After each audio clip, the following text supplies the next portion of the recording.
তোমাৰ বাবে কবিতাৰ কথাৰ লগতে আবৃত্তি পংকজ ৰাজ।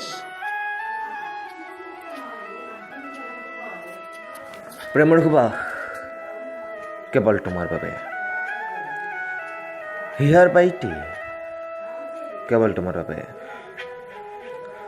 তোমাৰ বাবে বনাইছো হৃদয়ৰ পাৰ্ক, তোমাৰ বাবে কৰিছো যত যি কাম, নিজকে দান দিছো কেৱল তোমাৰ বাবে, তোমাৰ বাবে। জানানে এই সেউজীয়া কেৱল তোমাৰ বাবে, সাঁচি ৰাখিছো বুকুৰ উপত্যকাত জোনাক আৰু বৰষুণৰ পদ্য, লিখিছো তোমাৰ নামত কিয়নো প্ৰেমে আমাক জীয়াই ৰাখে, সপোন দি থাকে উপচি পৰে ৰ'দ।